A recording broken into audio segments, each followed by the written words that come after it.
విశాఖకు చేరుకున్నారు deputy CM Pawan Kalyan. KIMS హాస్పిటల్లో బాధితులకు పవన్ కళ్యాణ్ నాదెండ్ల పరామర్శిస్తారు. ఆ తర్వాత స్టీల్ ప్లాంట్ కు వెళ్తారు పవన్ కళ్యాణ్. ఇప్పటికే బాధితులను నారా లోకేష్, శ్రీనివాస్ వర్మ పరామర్శించారు. సెవెన్ హిల్స్ హాస్పిటల్ కు నారా లోకేష్, శ్రీనివాస్ వర్మ వెళ్లారు. స్టీల్ ప్లాంట్ ప్రమాదంపై ఇప్పటికే ఉన్నత స్థాయి కమిటీని ఏర్పాటు చేశారు. బొకారో స్టీల్ ప్లాంట్ డైరెక్టర్ మరో ఇద్దరితో త్రిసభ్య కమిటీ ఏర్పాటైంది. 15 రోజుల్లో ప్రభుత్వానికి నివేదిక ఇస్తారు ఈ త్రిసభ్య కమిటీ సభ్యులు.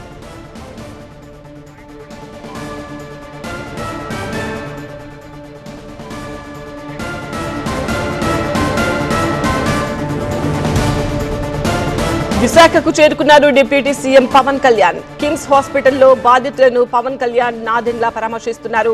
ఆ తర్వాత స్టీల్ ప్లాంట్ కు వెళ్తారు పవన్ కళ్యాణ్. ఇప్పటికే బాధితులను నారా లోకేష్, శ్రీనివాస్ వర్మ పరామర్శించారు. సెవెన్ హిల్స్ హాస్పిటల్ కు నారా లోకేష్, శ్రీనివాస్ వర్మ వెళ్లారు. స్టీల్ ప్లాంట్ ప్రమాదంపై ఇప్పటికే ఉన్నత స్థాయి కమిటీని ఏర్పాటు చేశారు. బొకారో స్టీల్ ప్లాంట్ డైరెక్టర్ మరో ఇద్దరితో త్రిసభ్య కమిటీ ఏర్పాటు చేశారు. 15 రోజుల్లో ప్రభుత్వానికి నివేదిక ఇవ్వనున్నది త్రిసభ్య కమిటీ.